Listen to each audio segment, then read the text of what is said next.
சாதா மிளகாய்த்தூள் அது, கலருக்காக காஷ்மீரி மிளகாய்த்தூள், மஞ்சள் பொடி, தேவையான அளவு உப்பு, கொஞ்சமாக இஞ்சி பூண்டு பேஸ்ட், லைட்டாக லெமன்.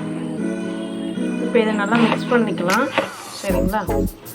அவ்வளோதான் காய்ஸ். இது எல்லாத்தையுமே வந்து நானே மிக்ஸ் பண்ணி வச்சுட்டேன். இது ஈவினிங் வந்து ஸ்நாக்ஸ் பண்ண போகிறேன் இதில். அப்போ மீதி வீடியோவை அதில் நம்ம பார்க்கலாம். இப்போ இதை நான் வந்து ஃப்ரிட்ஜில் போட்டு போகிறேன். மசாலா ஃபுல்லாகவே இது ஊறிடும். நம்ம ஸ்நாக்ஸ் பண்ணும்போது ரொம்ப டேஸ்ட்டாகவும் ஸ்பைஸியாகவும் இருக்கும். Guys, good evening. ஸ்நாக்ஸ் சொல்லியிருந்தேன் இல்லைங்களா, உங்களுக்கு எறா பண்ணுறேன்னு சொல்லிட்டு எறா மசாலா போட்டு வச்சுட்டேன். ஒரு முட்டை அடித்து வச்சுருக்கேன். இது வந்து பார்த்திங்கன்னா கார்ன்ஃப்ளவர் மாவு ஒரே ஒரு ஸ்பூன் போட்டிருக்கேன், மைதா மாவு, இது கொஞ்சம் உப்பு போட்டு மிக்ஸ் பண்ணியிருக்கேன்.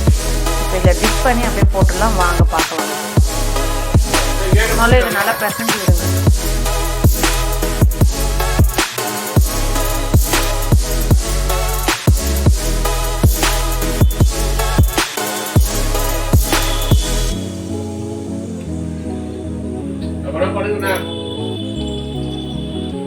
அவ்வளோதான். இதேமாரி எல்லாத்தையுமே நம்ம இப்போ வந்து போட்டு எடுத்துடலாம். வாங்க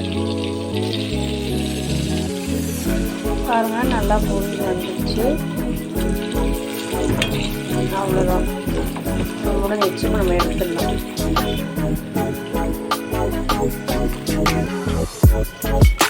அவ்வளோதான். இதே மாதிரி நம்ம எல்லாத்தையுமே இப்போ போட்டு முடிச்சிடலாம். எப்படி இருக்கு? டேஸ்ட்டாக இருக்கா? உப்பு காரம் நல்லா இருக்கா? நல்லா இருக்கு. ஸ்பைசியா நல்லா அருமையா இருக்கு. அதெல்லாம் வரவே எக்காடே ஆகல. அதுக்கே சிக்கன் செய்யலாம். அந்த மாதிரி தான் இந்த எறாவும் ஃப்ரையும் இருக்குது. பண்ணிட்டேன். ரொம்ப அருமையாக இருக்குது காய்ஸ். இதே மாதிரி நீங்கள் ட்ரை பண்ணி பாருங்கள். கேக் சிக்கன் மாதிரியே இருக்குது. இந்த வீடியோ